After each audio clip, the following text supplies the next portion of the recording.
सर्वांना नमस्कार. जय भारत. मित्रांनो, मागच्या 4 ते 5 दिवसापासून महाराष्ट्रामध्ये जे ईव्हीएमच्या विरोधामध्ये उठलेलं वादळ होतं ते प्रथम दर्शनी तरी राज्यकर्त्यांनी पूर्णपणे शांत केलेलं आहे. दुसरा महत्त्वाचा मुद्दा म्हणजे ईव्हीएमचा मुद्दा शांत करण्यासाठी परभणी असेल, मसाजोग असेल किंवा चंद्रपूरमध्ये घडलेली बुद्धविहाराची विठंबना असेल, या ज्या काही 3 घटना होत्या, या 3 घटनांचं जर क्रोनॉलॉजी आपण पाहिलं तर ह्या अतिशय भयानक घटना होत्या. आणि खरं तर ह्या पर्वता एवढ्या मोठ्या स्फोटक आणि भयानक घटना, आज त्या घटनांची प्राजक्ता माळी ह्या एका व्यक्तीच्या 3 सेकंदाच्या रडण्यामुळं राई करून टाकण्यात आलेली आहे. म्हणजे पर्वताची राई कशी करायची आणि राईचा पर्वत कसा करायचा हे आपण ह्या ब्राह्मणवादी शक्तींकडून शिकणं फार गरजेचं आहे. कारण आपण बऱ्याचशा गोष्टी यांच्या निग्लेक्ट करतो आणि मग त्या गोष्टी ज्या आपण निग्लेक्ट करतो त्या आपल्या अंगलट येतात. खरं तर मागच्या 5 ते 6 वर्षापासून धनंजय मुंडेची पत्नी करुणा शर्मा का वर्मा धनंजय मुंडेच्या विरोधामध्ये सोशल मीडियावर, इलेक्ट्रॉनिक मीडियावर, फिजिकली, पब्लिकली जिथं जाईल तिथं ढसाढसा रडतीये. त्यांच्या रडण्यातले अश्रू आजपर्यंत कधीच फडणवीसला दिसले नाहीत. मसाजोग प्रकरणामध्ये संतोष देशमुखांची पत्नी, संतोष देशमुखांची मुलं, मुली, नातेवाईक, आई, वडील, संपूर्ण गाव संतोष देशमुखांचा खून झाला म्हणून ठसाठसा रडतंय. त्यांचे अश्रू मुख्यमंत्री फडणवीसांना आतापर्यंत कधीच दिसले नाहीत किंवा गृहमंत्री फडणवीसांनाही दिसले नाहीत. आंतरवली सराटीमध्ये मराठा आरक्षणासाठी आंदोलन करणाऱ्या माया बहिणींवर प्रचंड लाठीचार्ज केला. छर्यांच्या बंदुकीच्या गोळ्या झाडल्या पोलिसांनी.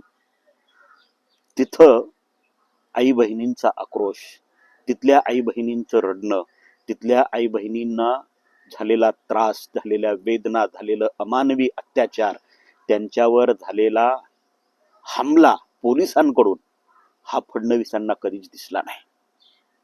परभणीमध्ये काल परवा बाबासाहेब आंबेडकरांनी लिहिलेल्या भारतीय राज्यघटनेच्या संविधानाची विठंबना झाली म्हणून तिथल्या शेकडो महिलांना कोम्बिंग करून जबरदस्तीने पोलिसांनी मारहाण केलेली आहे. त्यांचा आक्रोश फडणवीसांना आतापर्यंत दिसला नाही. सोमनाथ सूर्यवंशी ह्या हाताला आलेला मुलगा उद्या वकील होऊन समाजाचं भविष्य निर्धारित करणारा मुलगा गेला म्हणून टाहो फोडणाऱ्या त्याच्या आईचं अश्रू कधीच फडणवीसांना दिसलं नाही. आणि 40 वर्षाच्या सामाजिक जीवनामध्ये माझ्या हातून असं चुकीचं कार्य कधीच झालं नाही म्हणून मनाला ठसका लावून प्राण सोडणाऱ्या विजयराव वाकोडेंच्या कुटुंबाचं, विजयराव वाकोडेंच्या मुलांचं, विजयराव वाकोडेंच्या पत्नीचं अश्रू फडणवीसांना कधीच दिसलं नाही. पण एक शब्द काही सुरेश धसांनी बोलला, बाई ढसाढसा रडली. खरं तर हे नाटकी लोक असतात. मी कालही पोस्टमध्ये लिहिलं होतं की कला ही एक पोट भरण्याचं साधन आहे. त्यांना तुम्ही महात्मा गांधीच्या लेवलला नेऊन बसवू नका किंवा डॉक्टर बाबासाहेब आंबेडकरांच्या लेवलला नेऊन बसवू नका किंवा शिवाजी महाराजांच्या लेवलला नेऊन बसवू नका. कला हे पोट भरण्याचं साधन आहे. त्यांना दुसरं काही करता येत नाही म्हणून ते नाचून गाऊन पोट भरत असतात. बाबासाहेब आंबेडकर असतील किंवा छत्रपती शिवाजी महाराज असतील, छत्रपती शिवाजी महाराजांचं 24 तास उदो उदो करण्याचं नाटक करणारी प्राजक्ता माळी जर आज शिवाजी महाराज असते तर प्राजक्ता माळीला त्यांनी नाचू दिलं असतं का? कारण स्त्रियांचा सन्मान राखणारा छत्रपती शिवाजी महाराज स्त्री नाचलेलं कधीच बघू शकला नसता. पण असो, इतिहासामध्ये मला जायचं नाही. पण मागच्या ज्या काही मी तुम्हाला घटना सांगितल्यात, जी परभणीची असेल, मसाजोगची असेल, किंवा तिकडे चंद्रपूर का माझ्या मते अमरावती आहे, तिथे पण ही घटना घडलेली आहे. बौद्ध विहारावर काहीतरी तिथं पण विठंबना करण्यात आलेली आहे. ते प्रकरण असेल, हे सगळे प्रकरण एवढी पर्वता एवढी प्रकरणं असताना त्यांचा एकदम राई करून टाकला यांनी. आणि प्राजक्ता माळी हा राई सारखा विषय अतिशय क्षुल्लक आणि साधा, सहज चलता चलता सुरेश धस ते बोलून गेले. पण आज त्या विषयाचा पर्वत करून यांनी उभा केलाय तुमच्या पुढे. म्हणजे ब्राह्मणवादी मीडिया आज देवेंद्र फडणवीस कशा पद्धतीनं पॉलिटिकल स्ट्रॅटेजी खेळतायत बघा तुम्ही. एकीकडं सुरेश धसांना स्पेस देत आहेत आणि दुसरीकडं प्राजक्ता माळीच्या आडून सुरेश धसांचा कंट्रोल स्वतःच्या हातामध्ये सुद्धा ठेवतायत, की जेणेकरून सुरेश धस देवेंद्र फडणवीसांच्या सुद्धा अंगलट येऊ नये याची सुद्धा काळजी ते घेत आहेत. म्हणजे प्राजक्ता माळीच्या विषयाचा पर्वत करण्यामागचं कारण असं आहे की सुरेश धसांचा सुद्धा कंट्रोल फडणवीसांनी स्वतःच्या ताब्यात ठेवलेला आहे. त्यामुळं माझं सगळ्याच ब्राह्मणेतर जातींना हे सांगणं आहे, ब्राह्मणेतर धर्मांना सुद्धा सांगणं आहे, की बाबांनो, तुमचं दुःख हे त्यांच्यासाठी राई आहे आणि त्यांचं दुःख हे त्यांच्यासाठी पर्वत आहे. हे ते पुन्हा पुन्हा सिद्ध करून दाखवतायत. हे प्राजक्ता माळीच्या निमित्तानं त्यांनी पुन्हा एकदा सिद्ध करून दाखवलं. तुमचा संतोष देशमुख मेला याचं त्यांना दुःख नाही आहे, ते त्यांच्यासाठी फार क्षुल्लक आहे. तुमचा सोमनाथ सूर्यवंशी मेला याचं त्यांना दुःख नाही, ते त्यांच्यासाठी फार क्षुल्लक आहे. तुमचा विजयराव वाकोडे मेला हे त्यांच्यासाठी फार क्षुल्लक आहे. त्यांच्यासाठी सगळ्यात मोठी बाब जर कोणती असेल तर एखादी नाच गाणं करून जीवन जगणारी पोरगी रडतीये ही त्यांच्यासाठी अतिशय सन्मानाची आणि अभिमानाची पर्वता एवढी गोष्ट आहे. त्यांचा सन्मान दुखावलेला आहे. संतोष देशमुख मेला, त्यांचा सन्मान दुखावला नाही. संतोष देशमुख मरून त्याची हत्या होऊन आज 20 ते 30 दिवस उलटत आले, त्याचे आरोपी अजून अटक झाले नाहीत. ही त्यांच्यासाठी शर्मेची बाब नाही आहे, ही त्यांच्यासाठी अतिशय आनंदाची बाब आहे. सोमनाथ सूर्यवंशी मेला ही त्यांच्यासाठी आनंदाची बाब आहे, ती त्यांच्यासाठी दुःखाची बाब नाही आहे. त्यांच्यासाठी दुःखाची बाब फक्त त्या नाचणाऱ्या बाईचे 2 अश्रू आहेत. म्हणून मी सुरुवातीलाच म्हणालो की ब्राह्मणवादी लोक राईचा पर्वत कसा करतात आणि पर्वताची राई कशी करतात हे आपण समजून घेणं सुद्धा काळाची गरज. एवढीच गोष्ट यामधून साध्य जाते. सोशल मीडिया आहे म्हणून आपण व्यक्त होऊ शकतोय.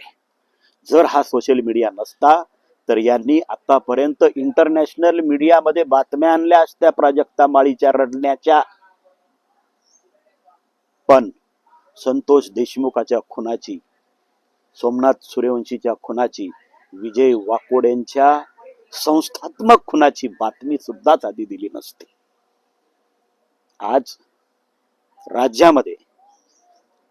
राज्याच्या निवडणुका झाल्याच्या नंतर शपथविधी ग्रहण सोहळ्याला कालावधी का लावण्यात आला याची क्रोनॉलॉजी पहिली तुम्ही समजून घ्या. यांना माहिती आहे यांनी ईव्हीएम मध्ये घोटाळा करून निवडणुका जिंकलेल्या आहेत. काल जानकर सुद्धा या विषयावर व्यक्त झालेले आहेत, जे निवडणूक लढले होते. त्यांची ती क्रोनॉलॉजी तुम्ही अगोदर अशी समजून घ्या की निवडणुका झाल्याच्या नंतर निकाल अगोदरच सेट केलेले होते आणि ते निकाल सेट झालेले लागल्याच्या नंतर राज्यामध्ये ईव्हीएमच्या विरोधामध्ये आक्रोश निर्माण होणार याची त्यांना पूर्णपणे खात्री होती.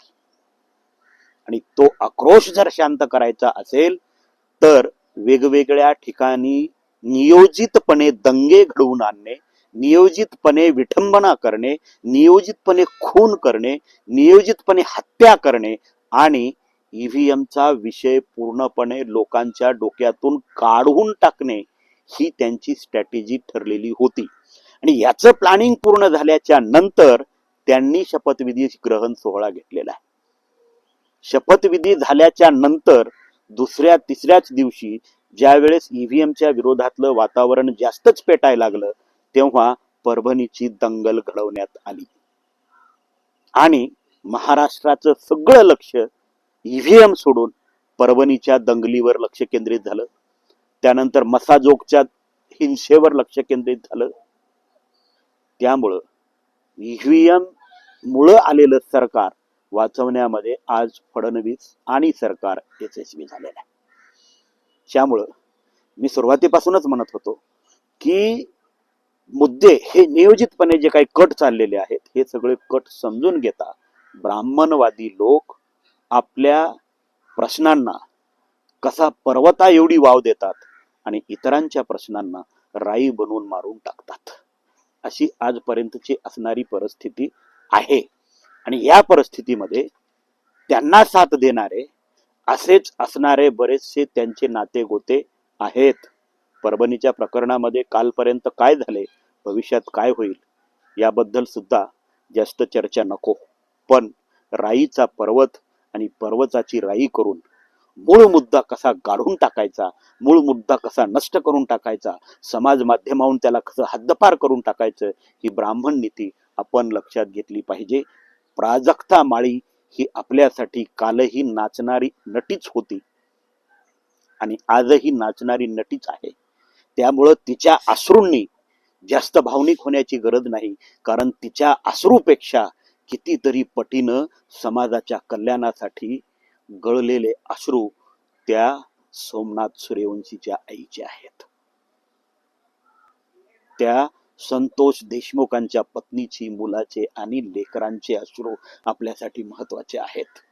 म्हणून एखाद्या नटीचा राईचा पर्वत करून आपली पर्वता एवढे मुद्दे, आपलं पर्वता एवढं दुःख राई करण्याचा हा जो षड्यंत्रकारी भाग आहे फडणवीसांचा, तो हाणून पाडणं ही आपली प्रथम जबाबदारी आहे.